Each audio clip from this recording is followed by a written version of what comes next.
스스로 천재임을 자부하는 청년이 있습니다. 세상이 제시하는 학문을 탐구하고 쾌락을 사랑하는 이 청년은 그가 잡은 성공과 명성과 부를 누릴 시간이 없어서 쩔쩔매는 사람이었습니다.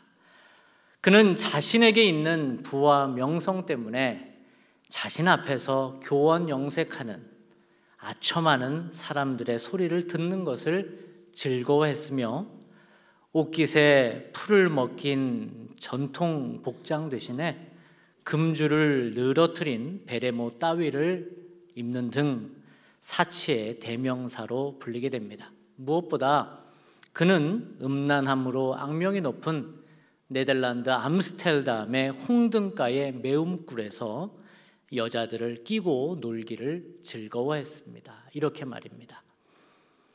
잘 보이시는지는 몰라도 건하게 취한 두 눈, 여성의 허리를 감싸고 있는 왼손, 오른손에 높이 들린 술잔은 그가 젊은 시절 어떻게 허랑방탕하게 살았는지를 보여주는 그림입니다. 그가 누구일까요? 그가 바로 네덜란드를 대표하는 17세기의 화가 렘브란트입니다.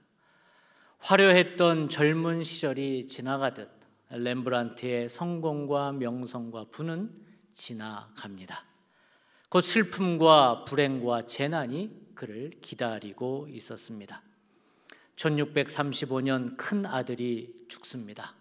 3년 뒤에 장녀가 세상을 떠납니다. 1640년 다시 둘째 딸을 잃습니다. 2년 후에는 그의 사랑하는 아내마저 세상을 떠나게 됩니다. 렘브란트 곁에 남은 것은 고작 생후 9개월 된 어린 아들 티투스 뿐이었습니다. 또한 화가로서의 평판도 수직 하락했습니다. 1656년 요즘 말로 신용불량자가 되어서 모든 부동산과 재산을 처분하고 빚을 갚아달라고 국가에 요청하기도 했습니다. 그는 정말 다 잃었습니다. 그러면서 그는 오늘 우리가 읽은 본문 누가복음의 탕자 이야기를 만나게 됩니다. 젊은 시절 아무것도 두려워하지 않았던 둘째 아들, 그러나 모든 것을 잃고 아버지께로 돌아갈 수밖에 없었던 둘째 아들 탕자가 바로 자신이라는 것입니다. 그리고 그 유명한 그림 탕자의 귀향을 그립니다. 이 그림은 아주 유명한 그림이어서 한 번쯤은 보셨을 것입니다. 이 그림의 진품은 지금 러시아의 상페테르부르크의 에르미타주 박물관에 전시되어 있습니다. 이 그림에서 렘브란트는 어떻게 자신을 표현했을까요? 머리마저 다 빠져버린 저 무릎을 꿇은 아들, 저 둘째 아들이 바로 자기라는 것입니다. 앵글을 이제 렘브란트가 만난 성경의 본문으로 옮기겠습니다. 오늘 우리가 읽은 누가복음 본문은 우리가 역시 아주 익숙한 본문입니다. 한 아버지에게 두 아들이 있죠. 그중 둘째가 아버지가 돌아가시지도 않았는데 자기에게 돌아올 유산을 달라는 것입니다. 12절을 한번 읽어보도록 하겠습니다. 그 둘째가 아버지에게 말하되 아버지여 재산 중 내게로 돌아올 분깃을 주소서 하는지라. 아버지가 그 살림을 각각 나누어 주었더니 아멘. 그리고 바로 다음 절 성경은 집 나간 둘째 아들의 묘사를 이렇게 합니다. 13절입니다. 시작. 그 후 며칠이 안 돼요. 둘째 아들이 재물을 다 모아가지고 먼 나라에 가 거기서 허랑방탕하게 그 재산을 낭비하더니 아멘.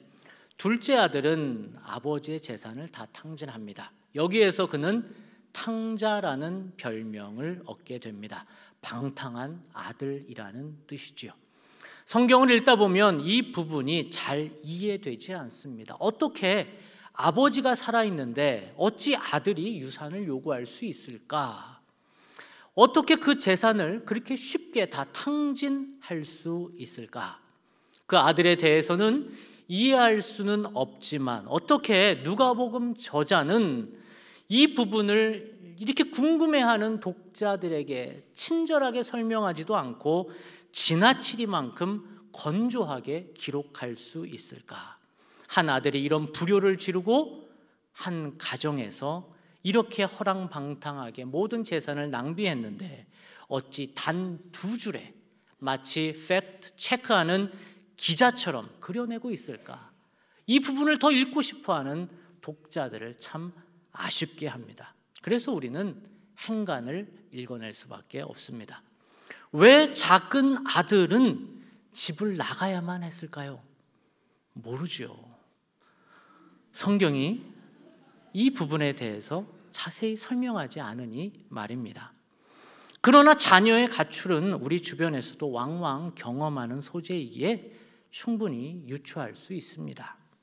둘째 아들의 가출은 아버지 사랑에 대한 거부요, 제 힘으로 살 수 있다는 교만이요, 눈꽃만큼 간섭받고 싶지 않다는 반항이었을 것입니다.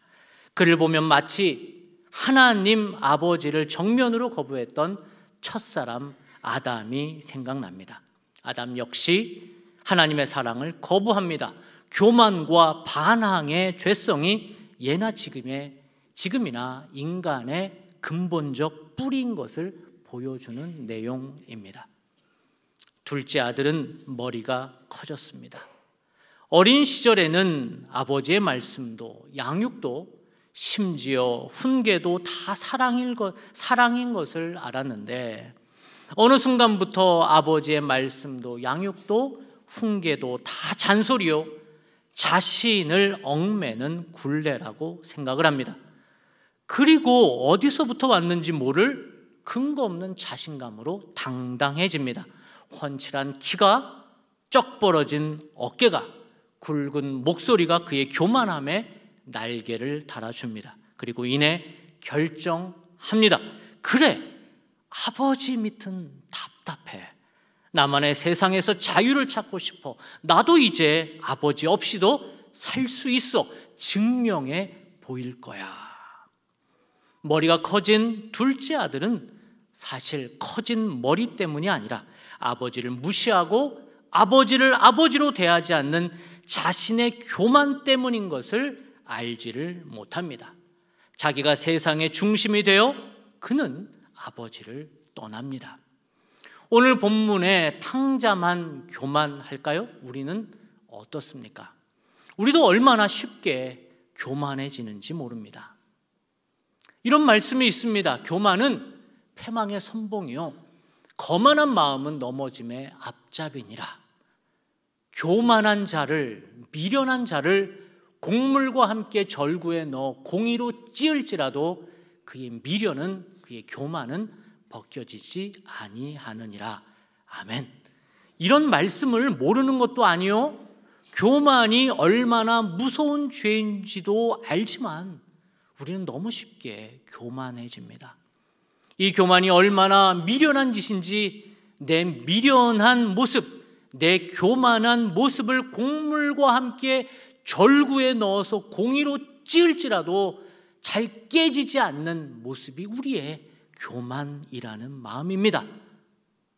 우리는 너무나 이렇게 교만한 것이 안 좋은 것인 줄도 알면서도 한번 교만 마귀에 우리가 홀려버리면 우리의 삶 전체를 다 뒤집어 놓습니다. 왜 우리는 교만할까요? 그것은 수시로 나를 보지 않기 때문입니다. 뭐라고요? 나를 보지 않기 때문입니다. 나의 영혼의 거울 앞에 우리가 서지 않기 때문입니다. 당태종 이세민은 형과 동생을 죽이고 실권을 잡습니다. 그리고 형의 신하였던 위징이라는 사람을 자신의 최측근으로 남깁니다. 그가 위징을 등용한 이유는 위징의 바른 말 때문이었습니다. 위징이 자기 형에게 계속 바른 말을 하는 것을 보고 성군이 되고 싶어 했던 당태종은 위징을 통해서 자기를 보려고 했던 요량이었던 것 같습니다. 그는 왕일지라도 거친 말로 직언한 신하, 위징으로 유명합니다. 어느 날 당 태종이 또 위징의 직언을 듣고 화가 나서 씩씩거리며 내전에 들어와 분기탱천하며 이렇게 말합니다. 또 조정에서 나를 모욕했으니 저놈의 영감탱이를 오늘은 꼭 죽이고야 말 거야. 결국 나이가 들어 그렇게 미워하던 위징이 죽습니다. 위징의 장례식장에 참석한 태종은 탄식하며 이런 말을 했는데 이 말이 유명해서 회자되곤 합니다. 내게는 세 개의 거울이 있다. 내 얼굴을 보여주는 청동거울 동감, 청동 동자에 거울 감자를 써서 청동거울 동감이 있고, 국사를 어떻게 편찬해야 될지 알려주는 역사책 사감이 있고, 사람을 통해 늘 나를 보게 해주는 인감, 저 위징이 있었는데 나는 오늘 그 세 개의 거울 중 하나인 인감을 잃었다라고 말하고 있습니다. 여러분에게는 어떤 거울이 있습니까? 오늘도 교회 나오시기 전에 내 용모를 살폈던 그러한 동감이 여러분에게는 있죠. 그리고 여러분을 보게 해주는 역사 속에서 나의 생각을 정리시켜주는 사감도 여러분에게 있어야 될 것입니다. 무엇보다 나에게 싫은 소리 하는 사람, 인감으로 나를 보게 해주는 사람도 있어야 할 것입니다. 그런데 이 세 개의 거울만 우리 믿는 자들에게 필요한 것은 아닙니다. 우리 믿는 자들에게는 한 개의 거울이 더 필요한데 그것은 영감입니다. 영적인 거울, 하나님의 말씀이 있어야 될 줄 믿습니다. 늘 하나님의 말씀 앞에서 서보는 시간, 말씀으로 하루를 열고 기도 중에 하나님 앞에 서보는 영적 거울을 보면서 나를 살펴야 한다는 것입니다. 그렇지 않으면 누구라도 이 교만 마귀에 넘어질 수밖에 없는 것입니다. 둘째 아들 탕자는 어느 순간부터 자신을 돌보지 않습니다. 자신의 위치, 부, 우쭈쭈 해주는 머슴들의 호가호위에 한없이 교만한 채 살았던 것입니다. 세상은 그리 만만하지 않습니다. 근거 없는 자신감에 넘친 둘째 아들은 그가 가진 재산을 다 탕진합니다. 그리고 14절 설상가상으로 그가 있었던 지역에 흉년까지 듭니다. 함께 읽어보도록 하겠습니다. 다 없앤 후 그 나라에 크게 흉년이 들어 그가 비로소 궁핍한지라. 아무리 인간이 집을 짓고 성을 세운다 할지라도 하나님이 흔들어 버리시면 다 무너질 수밖에 없는 것이 인간입니다. 인간은 이렇게 본디 아담, 흙인 것입니다. 불면 날아갈 수밖에 없는 존재가 인간이라는 것입니다. 그는 가진 것을 다 허비한 후에 돼지가 먹는 쥐엄 열매로 배를 채운 후에야 아버지 집이 생각이 났습니다. 아버지 얼굴이 보이기 시작을 했습니다. 그리고 아버지에게로 돌아가기로 결정을 합니다. 17절에서 20절 말씀을 함께 읽겠습니다. 이에 스스로 돌이켜 이르되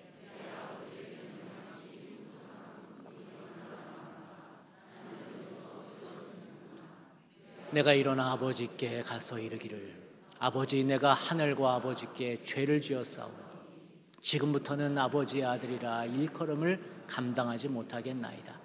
나를 품꾼의 하나로 보소서 하리라 하고 이에 일어나서 아버지께 돌아가니라. 아멘. 아들은 자기 세계에 빠져 집도 있고 아버지도 있고 살았는데 아버지는 그가 집을 나간 다음부터 잠을 제대로 이루지도 못하셨습니다. 아버지는 매일같이 동구박 어귀까지 나가 오매 불망 집 나간 아들이 돌아오기를 기다리고 계셨습니다. 지금 하나님 아버지가 우리를 그렇게 기다리고 계십니다. 몸은 교회에 와 있지만 마음은 저 세상 유혹을 쫓아 돌아다니는 우리의 영혼을 그렇게 애타게 기다리고 계십니다. 몸은 여기에 있으나 마음은 탕자처럼 하나님이 어디 있어? 내 주먹을 믿지 어떻게 하나님을 믿어? 아내 등살에 한번 나와준 것이지, 부모님께 효도하는 마음으로 교회에 앉아 있는 것뿐이지 내가 절대 하나님을 믿나 봐라 라고 하나님을 떠나 있는 마음으로 이 자리에 계신 분들이 계십니까? 하나님은 여러분을 주무시지도 않고 지금도 기다리고 계십니다. 그렇게 둘째 아들은 집으로 돌아옵니다.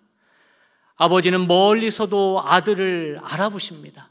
그의 걸음걸이만 봐도, 그의 쭈뼛거리는 행동거지만 봐도 아버지는 아들임을 확신하고 달려가십니다. 그리고 그는 남루한 행적을 측은히 여기시며 목을 안고 입을 맞추십니다.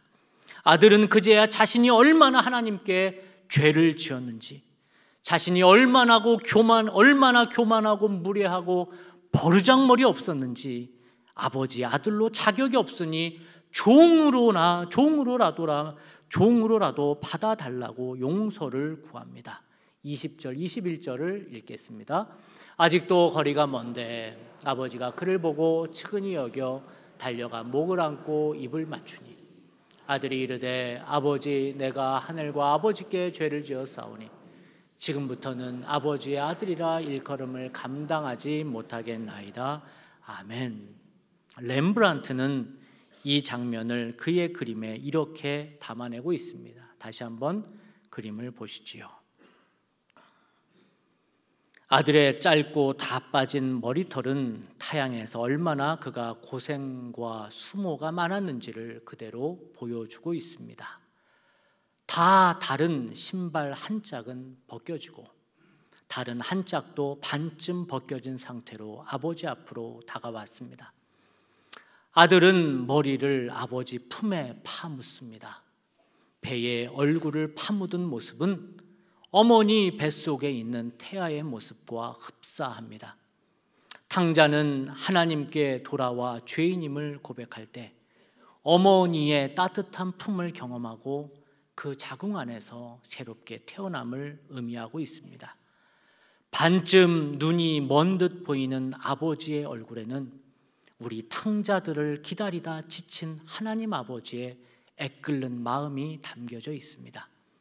아버지의 얼굴에는 빛이 모아져 있습니다.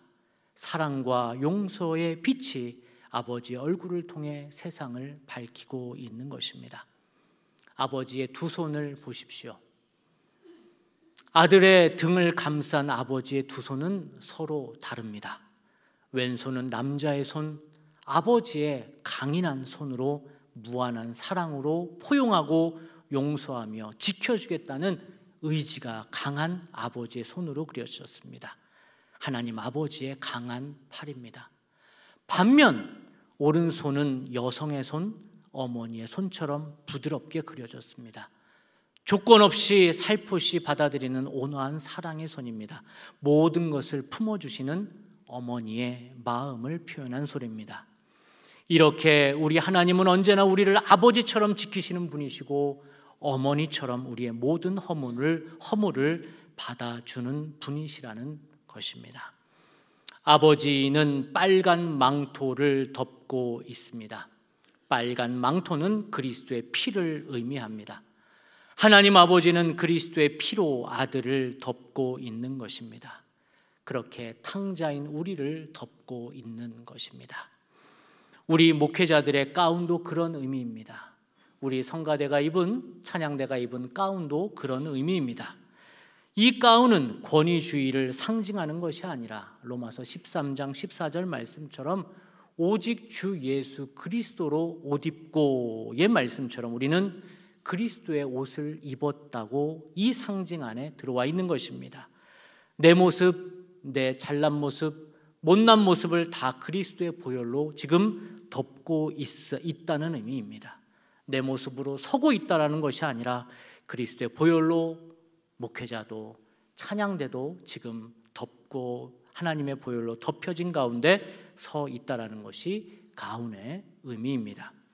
그리고 요즘 저와 부목사님들이 이 초록색 목도리 같은 것을 하고 있는데 이것은 이뻐 보이라고 한 것이 아닙니다. 이것을 스톨이라고 합니다. 이것은 임직받은 목회자가 예수님의 섬김의 삶을 살라는 의미에서 소의 멍에를 하듯, 소가 멍에를 매듯 우리 목에 멍에를 매는 것을 의미합니다. 이 스토리 처음 사용된 것이 8세기까지 올라가는 것을 보면 이것은 오래된 교회의 전통이지요. 색을 달리한 것은 그 교회의 절기마다 교회력에 따라서 흰색, 초록색, 자주색, 보라색, 그리고 빨간색으로 바꿔서 매는 것입니다. 이제 좀 궁금증이 풀리셨죠? 네, 렘브란트 그림에 나타난 아버지는 그리스도의 피를 상징하는 가운을 입고 있습니다. 그 보혈로 아들을 덮고 있는 것입니다. 여러분은 지금 어디에 있습니까? 아버지의 집에 있지만 돌아올 분깃을 더 많이 갖기 위해서 호시탐탐 아버지의 마음을 시험하고 있는 중에 있지는 않습니까? 아직 집에 있지만 기회만 있으면 집을 나가려고 아버지의 눈치만 보고 있지는 않습니까?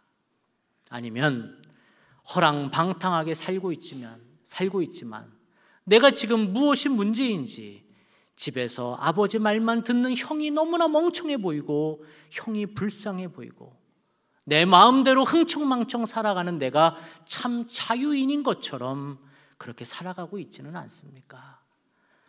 무엇이 문제인지, 왜 세상은 나를 탕자라고 말하는지 어처구니 없어만 하고 있습니까? 아니면 왜 내가 이렇게 망가졌는지, 어디서부터 다시 시작해야 하는지 본질적인 물음을 내게 던지고 있지는 않습니까? 바닥을 치고 또 바닥을 쳤으나 어떻게 하나님 아버지께 돌아가야 하나, 어떻게 하나님 아버지의 얼굴을 볼 수 있나, 송구하고 미안한 마음으로 지금 얼굴을 들지 못하는 가운데 예배에 나왔습니까? 괜찮습니다. 지금 둘째 아들인 우리가 아버지 집으로 돌아갈 때입니다. 2024년이 시작된 지금 이 기회마저 놓치면 우리는 또 한참을 돌아가야 합니다. 지금 영혼의 거울이 여러분의 얼굴을 정확하게, 여러분의 모습을 적나라하게 비칠 때 그 거울 앞에 서시기를 축복합니다. 내 깨진 모습, 내 초라한 모습을 가지고 그대로 하나님 앞에 나아가십시다. 지금 영혼의 거울이 여러분을 비추는 순간에도 그 거울 앞에서 거울아 누가 제일 예쁘니? 이렇게 거울놀이하는 백설공주의 마녀처럼 살지 마시고, 내가 탕자입니다. 이 거울로 나를 보니 내가 바로 탕자입니다. 이제 돌아가겠습니다. 나는 아버지가 필요합니다. 난 하나님이 필요합니다. 라고 외치며 주님께로 돌아가시는 오늘 이 날이 될 수 있도록 주님의 이름으로 축복합니다. 우리 이 시간 모두 눈을 한번 감아 보십시다. 그리고 내가 둘째 아들처럼 2024년 1월 보름이 된 지금까지 내가 아직도 이 세상의 주인처럼 하나님 아버지를 떠나 살았다고 생각하시는 분들은, 그래서 하나님의 품으로 다시 돌아가겠다고 결정하시는 분들은 우리 두 손을 한번 가슴에 대어 보겠습니다. 그리고 내가 이제는 하나님께 고백합니다. 내가 탕자입니다. 내가 그렇게 하나님 앞으로 나아가겠습니다. 내가 재직이었든 장로였든 권사였든 집사였든 직분에 상관없이 내 마음 가운데 하나님께 멀어졌다고 생각하시는 분들은, 이제 하나님 앞으로 나아가기로 결단하시는 분들은, 더 가까이 하나님께로 나아가겠다고 결단하시는 분들은 우리 가슴에 두 손을 대어 보겠습니다. 그리고 기도하겠습니다. 하나님, 내가 집 나간 둘째 아들입니다. 아버지를 버리고 내 스스로 살려고 했던 이 죄를 용서하여 주시옵소서. 돈도 없고 명예도 없어서 그것을 갖고 싶어 동분서주했던 내 마음을 용서하여 주시옵소서. 그래서 돈도 얻었고 명예도 얻었고 사람도 얻었지만 하나님을 버리고 살았습니다. 하나님이 없으니 너무 불안합니다. 그래서 더 가지려 하였고 더 가졌지만 내 공허함은 채울 수가 없습니다. 결국 다 잃고 지금 이 자리에 왔습니다. 주님, 다시 하나님 아버지를 만나기 원합니다. 내 마음에 찾아와 주시옵소서. 다시 공허한 내 영혼을 채워 주시옵소서. 예수님의 보혈로 다시 나를 받아 주시옵소서. 이런 자를 두 팔로 안아주시니 감사합니다. 다시 일어나 주님의 자녀로 살게 하옵소서. 예수님의 이름으로 기도합니다. 아멘.